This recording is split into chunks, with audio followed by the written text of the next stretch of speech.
আৰু মোৰ এটা প্ৰশ্ন ইয়াতে আছে যে যদি ডিম্পু বৰুৱাৰ ইউটিউব চেনেল বা ইনষ্টাগ্ৰাম তেওঁৰ যদি পেজ নাথাকিলে হয় তেওঁ অসমৰ ৰাইজৰ কাৰণে কি কৰিছে মোৰ প্ৰশ্নটো সেইটো প্ৰথম প্ৰশ্ন আৰু অস্তিত্বটো কি without the YouTube channel without the Instagram without the Facebook page মই ডিম্পু বৰুৱাৰ অস্তিত্বত এটা প্ৰশ্ন ইয়াতে কৰিবলৈ বিচাৰিম যে without Facebook without Instagram without YouTube what is the ground reality check of Dimpu Barua last এটা কথা এটা মই এড কৰিব বিচাৰিছো ইয়াতে ডিম্পু বৰুৱাই কিছুদিন আগতে আমাৰ অসমৰ মুখ্যমন্ত্ৰী হিমন্ত বিশ্ব শৰ্মা ডাঙৰীয়াৰ এটা ইণ্টাৰভিউ লৈছিল মই এতিয়া এটা প্ৰশ্ন সুধিব বিচাৰিছো অসমৰ ৰাইজক সুধিব বিচাৰিছো ডিম্পু বৰুৱাৰ ওচৰত মাছ কমিউনিকেশ্যনৰ ডিগ্ৰী আছে নেকি ডিম্পু বৰুৱা কোনোবা জাৰ্নেলিষ্ট হয় নেকি ডিম্পু বৰুৱা কোনোবা মিডিয়া পাৰ্চন হয় নেকি Dimpu Barua fourth pillar of democracy হয় নেকি কোনো নহয় ডিম্পু বৰুৱা এজন কেৱল মাত্ৰ ব্লগাৰ হয়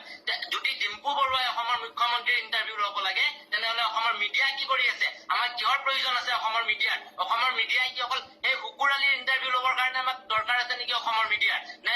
ফ'ৰ্থ পিলাৰ অফ ডেমক্ৰেচিৰ প্ৰয়োজন কিহৰ আছে যদি এজন ব্লগাৰে গৈ কিনে CM-ৰ ইণ্টাৰভিউ ল'ব লাগে মোৰ এইটো প্ৰশ্ন অসমৰ ৰাইজৰ কাৰণে আৰু মোৰ এটা প্ৰশ্ন ইয়াতে আছে যে যদি ডিম্পু বৰুৱাৰ ইউটিউব চেনেল বা ইনষ্টাগ্ৰাম তেওঁৰ যদি পেজ নাথাকিলে হয় তেওঁ অসমৰ ৰাইজৰ কাৰণে কি কৰিছে মোৰ প্ৰশ্নটো সেইটো প্ৰথম প্ৰশ্ন আৰু অস্তিত্বটো কি without the YouTube channel without the Instagram without the Facebook page মই ডিম্পু বৰুৱাৰ অস্তিত্বত এটা প্ৰশ্ন ইয়াতে কৰিবলৈ বিচাৰিম যে without Facebook without Instagram without YouTube what is the ground reality check of Dimpu Barua যিটো আমাৰ মানুহে আজিৰ ডেটত এতিয়া সমালোচনালৈ তেওঁলোকে টানি আনিছে আৰু মোৰ কথাটো ক'ত মোৰ পইণ্টটো ক'ত ভুল আছিলে যে মই যিখিনি কথা কৈছো হোৱাট এভাৰ আই সেড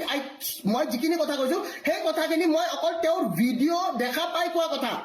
মই তেওঁৰ ভিডিঅ' যিখিনি দেখিছো তেওঁ ভিডিঅ'ত যিখিনি কাম কৰি আছে সেই ভিডিঅ'খিনি কোৱাওঁতে মানুহে মোক কি কাৰণে বেয়া পাইছে আৰু অসমৰ ছাত্ৰ সমাজ বা অসমৰ জনগণৰ কাৰণে যেনেকৈ সময় গগৈৰ দৰে আমাৰ ইউটিউবাৰবিলাকে কাম কৰি গৈ আছে তেনেহ'লে তেওঁলোকে কিয় কাম কৰিব পৰা নাই আৰু মই অস্তিত্বত ইয়াতে এটা প্ৰশ্ন কৰিবলৈ বিচাৰিম যে অকল প্ৰমোচনৰ পইচা দি যিখিনি কাম কৰি আছে ইয়াতে অস্তিত্বটো ক'ত just let me know' without YouTube without Instagram without Facebook who knows Dimpu Barua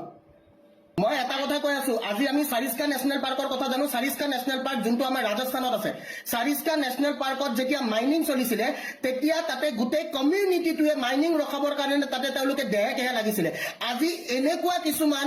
তথাকথিত ইউটিউবাৰক ব্যৱহাৰ কৰি কিনে এটা ভুৱা নিউজ বা ভুৱা প্ৰচাৰ এটা কৰিবলৈ কিয় চেষ্টা কৰা হৈছে কি কাৰণত যদি আজি দিহিং পাটকাইত মাইনিং হৈছে সেই দিহিং পাটকাইত প্ৰকৃত সত্যটো তেওঁলোকে ওলাই দেখাবলৈ লাগিছিলে কিন্তু তেওঁলোকে প্ৰকৃত সত্য এটা ওলাই নেদেখি এটা মিছা স্বৰূপ এটা তেওঁলোকে এটা ঢাক দিবলৈ চেষ্টা কৰিছিলে য'ত ডিম্পু বৰুৱাৰ অৱদান আছিলে আৰু ডিম্পু বৰুৱাই কৈছে যে দিহিং পাটকাইত কোনো ধৰণৰ মাইনিং হোৱা নাই তে এনেকুৱা তদন্ত হ'ব লাগে এইবোৰ বস্তু তদন্ত হ'ব লাগে যে কেনেকৈ এজন ইউটিউবাৰে এটা মিছা কথা তেওঁলোকে আমাৰ অসমৰ ৰাইজৰ অসমৰ জনগণক এটা মিছা তথ্য তেওঁ দিবলৈ চেষ্টা কৰিছে ঠিক আছে ইয়াতে কিছুমানে ক'ব পাৰে ভিক্টৰ দাসে অমুক কৰিছে ভিক্টৰ দাস মোদাহী ভিক্টৰ দাস বেয়া মানুহ ভিক্টৰ দাস সঁচাকে বেয়া মানুহ ভিক্টৰ দাসে নিজে লাইভত কয় ভিক্টৰ দাস মোদাহী ভিক্টৰ দাসে একচেপ্ট কৰে কিন্তু আজিৰ ডেটত মই এটা কথা কওঁ ভিক্টৰ দাসে কোনো কমিউনিটিক কণ্টেণ্ট বনাবলৈ চেষ্টা কৰা নাই ভিক্টৰ দাসে কোনো এটা কমিউনিটিক লৈ যেনেকৈ LGBTQ কমিউনিটি এটা হওক বা যিকোনো এটা কমিউনিটিক লৈ ভিক্টৰ দাসে কিন্তু কণ্টেণ্ট ক্ৰিয়েট কৰিবলৈ চেষ্টা কৰা নাই মই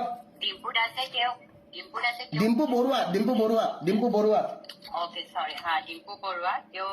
নিজৰ কমিউনিটিক টোটেলি ঠাট্টা কৰি বহুত বেয়াকৈ ঠাট্টা কৰিছে এইটো হাঁহিছে আৰু প্লাছ তেওঁ যদি ইমান ভিডিঅ'টো ধুনীয়াকৈ বনাইছিলে সেইটো ভিডিঅ' তো তেওঁ এটা কাম কৰক তেওঁ যিকেইজনে তেওঁ ট্ৰান্সলেট দেখা পাইছিলে তাত তেওঁ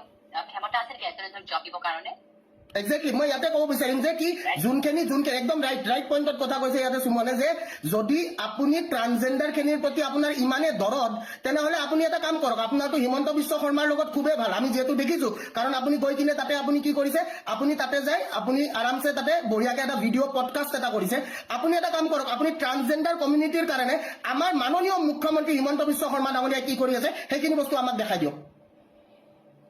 আৰু ঠিক আছে তেওঁ যে ইমানখিনি কৰিব নোৱাৰে তেওঁক আৰু এটা মই ৰিকুৱেষ্ট কৰোঁ তেওঁ যদি ইমানে যদি ট্ৰান্সজেণ্ডাৰৰ ওপৰত ভিডিঅ' বনাম বুলি ভাবিছে তেওঁ ধুনীয়াকৈ ট্ৰান্সজেণ্ডাৰ এখন পঢ়ি পেলাই সেইটোৰ ওপৰত ভালকৈ এটা চেক্সিডাইজ হিচাপে এটা ভিডিঅ' বনাই দিয়ক তেওঁ যদি ইমান যদি ট্ৰান্সজেণ্ডাৰ কমিউনিটিৰ ওপৰত যদি তেওঁ ভিডিঅ' বনাব মন গৈছে তেওঁ যোনবিলাকে সেইটো চেঞ্চিডাইজ এতিয়ালৈকে গমেই পোৱা নাই যে ট্ৰান্সজেণ্ডাৰ এখন কি বস্তু হয় সেইখন তেওঁ ভালকৈ পঢ়ি পেলাই সেইটোৰ ওপৰত তেওঁ এটা ভাল টপিকত ভিডিঅ' বনাই আপলোড কৰি দিয়ক তেওঁ যদি ইমানে যদি বনাব মন গৈছিলে